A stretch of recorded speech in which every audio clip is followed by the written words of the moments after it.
सभी भक्तों को श्री शिवाय नमस्तुभ्यम हर हर महादेव। तो आज हम शिव महापुराण कथा के महात्म्य के 7वें अध्याय का वर्णन करेंगे कि श्रोताओं के पालन करने के योग्य किन नियमों का वर्णन किया गया है, किन नियमों को उनको पालन करना चाहिए। 7वें अध्याय में हम शिव महापुराण की कथा का महात्म्य का 7वें अध्याय का वर्णन करेंगे और श्रोताओं के पालन करने के नियमों के बारे में जानेंगे। ये शिव महापुराण की कथा आपके सभी पापों को, दुखों को समाप्त करती है। जिस तरह से आप पिछले वीडियो को प्यार देते हुए आ रहे हैं, इस वीडियो को भी उतना ही प्यार दें। वीडियो को लाइक करें, चैनल को सब्सक्राइब करें और वीडियो को अधिक से अधिक लोगों के पास में शेयर कर दें ताकि उनको भी शिव महापुराण कथा सुनने का सौभाग्य प्राप्त हो। शिव महापुराण की कथा उनके जीवन को आनंदमयी बनाते हैं। तो चलिए सुनते हैं शिव महापुराण की कथा के महात्म्य का 7वां अध्याय। शौनक जी बोले, हे शिव भक्तों में श्रेष्ठ महाबुद्धिमान सूत जी, आप धन्य हैं जो कि आपने ये अद्भुत और कल्याणकारी कथा हमें सुनाई। हे मुनो, शिव पुराण की कथा सुनने के लिए व्रत धारण करने वाले लोगों को किन नियमों का पालन करना चाहिए, यह भी कृपा पूर्वक सबके कल्याण की दृष्टि से बतलाइए। सूत जी बोले, हे शौनक, अब शिव पुराण सुनने का व्रत लेने वाले पुरुषों के लिए जो नियम है उन्हें भक्तिपूर्वक सुनिए। नियम पूर्वक इस श्रेष्ठ कथा को सुनने से बिना किसी विघ्न बाधा के उत्तम फल की प्राप्ति होती है। दीक्षा से रहित लोगों का कथा श्रवण में अधिकतर अधिकार नहीं है। अतः मुने, कथा सुनने की इच्छा वाले सब लोगों को पहले वक्ता से दीक्षा ग्रहण करनी चाहिए। कथावृत्ति को ब्रह्मचर्य से रहना, भूमि पर सोना, पतल में खाना और प्रतिदिन तथा कथा समाप्त होने पर ही अन्न ग्रहण करना चाहिए। जिसमें शक्ति हो वह पुराण की समाप्ति तक उपवास करके शुद्धतापूर्वक भक्ति भाव से उत्तम शिव पुराण को सुने। घृत अथवा दुग्ध पीकर सुखपूर्वक कथा श्रवण करे अथवा फलाहार करके अथवा एक ही समय भोजन करके इसे सुनना चाहिए। इस कथा का व्रत लेने वाले पुरुष को प्रतिदिन एक ही बार हविष्यान्न भोजन करना चाहिए। जिस प्रकार से कथा श्रवण का नियम सुखपूर्वक पालित हो सके वैसे ही करना चाहिए। कथा श्रवण में विघ्न उत्पन्न करने वाले उपवास की तुलना में तो मैं कथा श्रवण में शक्ति प्रदान करने वाले भोजन को ही अच्छा समझता हूँ। गरिष्ठ अन्न, दाल, जला अन्न, सेब, मसूर, भाव दूषित तथा बासी अन्न को खाकर कथाव्रती पुरुष कभी कथा को ना सुने। कथाव्रती को बैंगन, तरबूज, चिचिंडा, मूली, कोहड़ा, प्याज, नारियल का मूल तथा अन्य कंद मूल का त्याग करना चाहिए। जिसने कथा का व्रत ले रखा है वह पुरुष प्याज, लहसुन, हींग, गाजर, मादक वस्तु तथा आमिष कही जाने वाली वस्तुओं को त्याग दे। कथा का व्रत लेने वाला जो पुरुष हो उसे काम, क्रोध आदि 6 विकारों, ब्राह्मणों की निंदा तथा पतिव्रता और साधु संतों की निंदा का त्याग कर देना चाहिए। कथा श्रवण का व्रत धारण करने वाले व्यक्ति रजस्वला स्त्री को ना देखे, पतित मनुष्य को कथा की बात ना सुनाए, ब्राह्मणों से द्वेष रखने वालों और वेद बहिष्कृत मनुष्यों के साथ संभाषण ना करे। कथावर्ती पुरुष प्रतिदिन सत्य, शौच, दया, मौन, सरलता, विनय तथा मन की उदारता, इन सद्गुणों को सदा अपनाए रहे। श्रोता निष्काम हो या सकाम वह नियम पूर्वक कथा सुने। सकाम पुरुष अपनी अभिष्ट कामना को प्राप्त करता है और निष्काम पुरुष मोक्ष पा लेता है। दरिद्र, क्षयका रोगी, पापी, भाग्यहीन तथा संतान रहित पुरुष भी इस उत्तम कथा को सुने।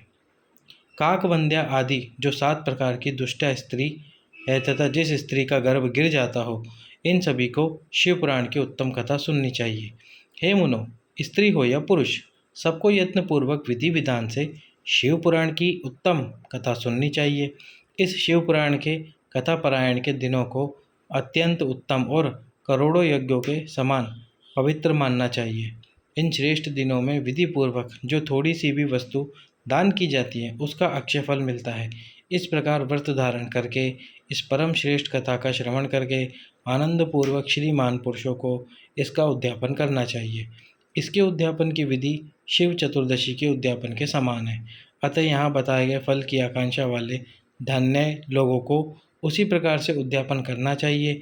अल्प वित्त वाले भक्तों के लिए प्राय उद्यापन की आवश्यकता नहीं है, वे तो कथा श्रवण मात्र से ही पवित्र हो जाते हैं। शिव जी के निष्काम भक्त जो शिव स्वरूप ही होते हैं। हे महर्षि, इस प्रकार शिव पुराण की कथा के पाठ एवं श्रवण संबंधी यज्ञोत्सवी समाप्ति होने पर श्रोताओं को भक्ति एवं प्रयत्न पूर्वक भगवान शिव की पूजा की भांति पुराण पुस्तक की भी पूजा करनी चाहिए। तदंतर विधि पूर्वक वक्ता का भी पूजन करना चाहिए।